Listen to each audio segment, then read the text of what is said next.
तो हेलो दोस्तों, मैं अतुल सिंह आपके सामने एक इन्वायरमेंट चैप्टर लाया हूँ एनसीईआरटी का। तो अगर आपको ये बुक डाउनलोड करनी है तो ये स्कैनर कोड मैं आपको दिखा रहा हूँ इस वीडियो में। तो इस स्कैनर कोड में डालिए और स्कैन कीजिए और ये आपका ये बुक खुल जाएगा। तो मैंने भी कुछ ऐसे ही किया रखा है। तो आप लोगों ने बहुत सारे कमेंट किए थे कि इस इन्वायरमेंट चैप्टर में पहला चैप्टर ज्योग्राफी के 7th क्लास का, तो आप लोग वीडियो नहीं बना रहे हो। तो मेरे पास टाइम था तो मैं वीडियो बनाने आ गया। तो जैसा कि आप देख पा रहे हैं, हम एक पार्ट 1 पार्ट 2 करेंगे। तो हम यहाँ आज कम टाइम है तो हम अब यहाँ तक करेंगे, बायोटेक एंड बायोटिक वाला में। तो चलिए हम ऊपर में से शुरू करते हैं, फिर ज़्यादा लंबा वीडियो हो जाएगा। देख पा रहे हैं चैप्टर का नाम, और इधर से हम समझाना में मतलब पैराग्राफ बाय समझाऊंगा। तो चलिए start. After the long vacation when Ravi started going to the school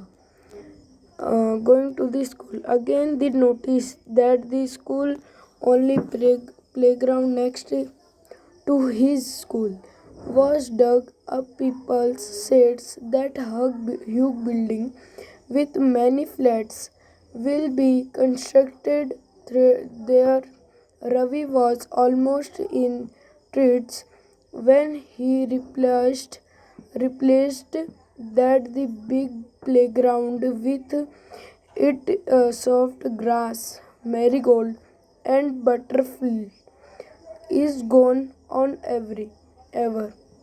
तो जैसे कि मैंने यहाँ तक एवर तक पढ़ा, तो इसका मीनिंग है कि जो रवि था, एक लड़के का नाम है रवि। तो वो एक लड़के का नाम रवि था, जैसा कि मैं दिखाता हूँ।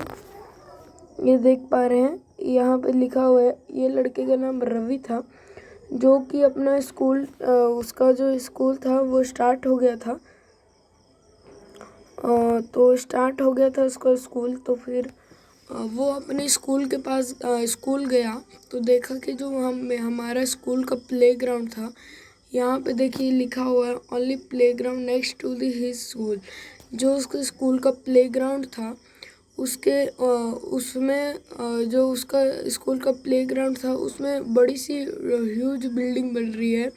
ह्यूज मतलब बड़ी सी, बहुत बड़ी बिल्डिंग बन रही है। मैनी फ्लैट, उसमें बहुत सारे फ्लैट भी हैं। Will you construct there Ravi, you almost in trees and grasses. वो सोच रहा था कि पहले हमारे स्कूल में ग्रास, मैरीगोल्ड एंड बटरफ्लाइज ये सब रहते थे, क्योंकि मैरीगोल्ड, ग्रास ये सब रहते हैं तो बटरफ्लाई भी आती हैं। पर अभी पहला जैसा नहीं रहा, गॉन फॉर एवर नहीं रहा पहले जैसे। ही shared his feeling with the classmate in the assembly. The principal sadly advised, see how our environment is changing. तो वो जो रवि था वो अपने दोस्तों को अपनी फीलिंग बता रहा था, अपने क्लासमेट्स को। और फिर असेंबली में प्रिंसिपल ने सैडली बताया, एडवाइस किया सबको कि आजकल एनवायरनमेंट हमारा चेंज हो रहा है। जैसे अगर आपका भी जो घर है वो जहाँ पे बना है, वो भी जहाँ पे आपका जो घर है वो बना है, वहाँ पे पहले पेड़ पौधे रहते थे, तो आप लोग वहाँ पे घर बन गया। आज का ज़माने में वो वहाँ पे घर बन गया है। तो वो एनवायरनमेंट चैप्टर इसीलिए दिया हुआ है क्योंकि हमारा जो सराउंडिंग एरिया है वो धीरे धीरे डेवलप हो रहा है।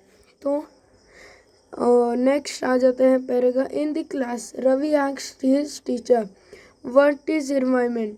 What ever you see in your surrounding said that teacher.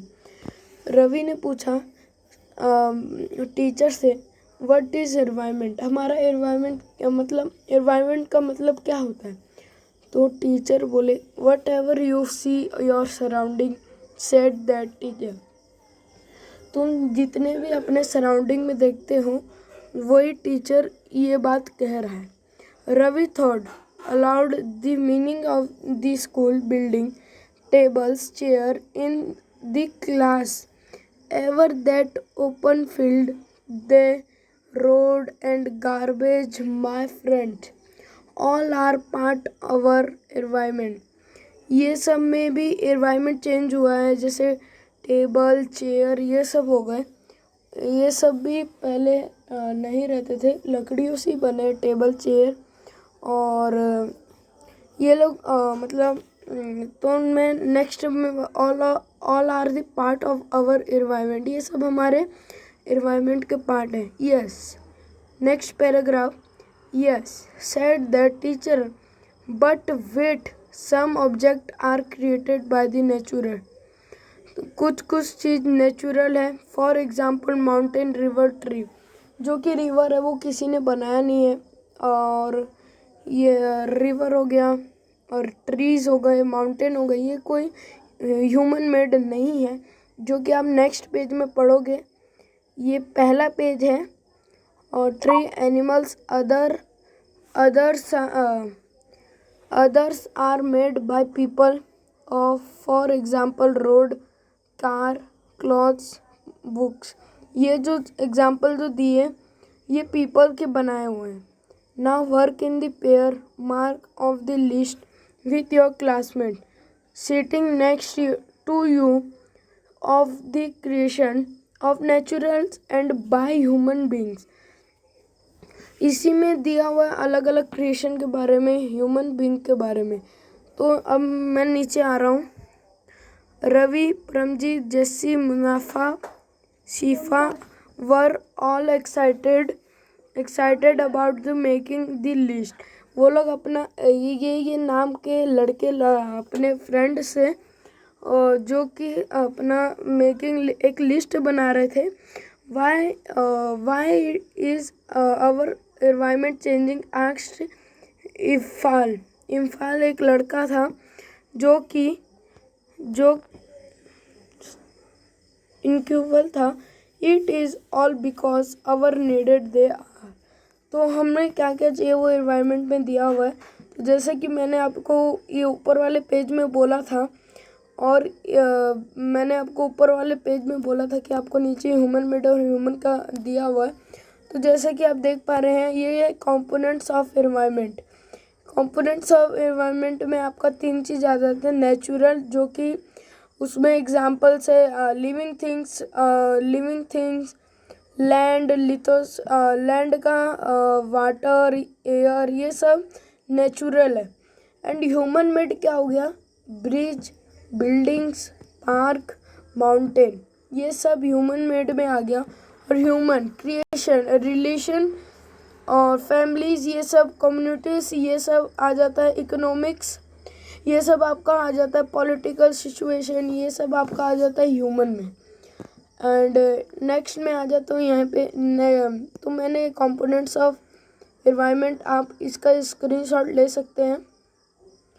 ये आपको अच्छे से ये डायग्राफ अच्छे से दिया हुआ है, बिल्कुल समझ आ जाएगा। और मैं अब आगे शुरू करता हूँ। Increase day by day, we are there for modifying and at time evening drawing of the natural surrounding the teacher replaced. From the above conversation you understand that the place, people, things and natural the surrounding any living organism is called environment। देखिए इसमें आप यहाँ से टिक कर सकते हैं। The place, people, things and natural that surround any living organism are environment। तो आप डायग्राम मैंने आपको environment का ये भी बता दिया, क्योंकि ये लाइन में दिया हुआ है। It is a community of the naturals and humans made। तो इसमें अलग अलग ह्यूमन मेड का बताया गया है। While the natural environment refers to both biotic and abiotic condition existing of the earth। तो जैसे कि यहाँ पे दिया हुआ है बायोटिक और एबायोटिक, पर आपको ये पता नहीं है एबायोटिक और बायोटिक क्या होता है। यहाँ पे देखिए बायोटिक क्या होता है, द वर्ड ऑफ द और लिविंग ऑर्गेनिज्म, जो लिविंग ऑर्गेनिज्म है, एग्जाम्पल प्लांट एंड एनिमल्स, ये सब बायोटिक में आ जाते हैं। Abiotic the world of the non living thing elements, जो नॉन लिविंग थिंग एलिमेंट्स है, मतलब एलिमेंट्स मतलब चीज़, जो नॉन लिविंग थिंग्स है वो कौन कौन सी चीज़ है, तो इसमें लैंड आ जाता है। तो मैंने आपको बोला था कि दो दो करके पढ़ाऊँगा। तो ये लास्ट में क्वेश्चन आंसर आ जाते हैं, मैं क्वेश्चन आंसर भी आपको सेंड कर दूंगा। तो ये पार्ट 1 मैंने आपको पढ़ा दिया है। अगर आपको अच्छा लगे तो लाइक और सब्सक्राइब कीजिए और आगे तक ये वीडियो को बढ़ाइए। तो धन्यवाद।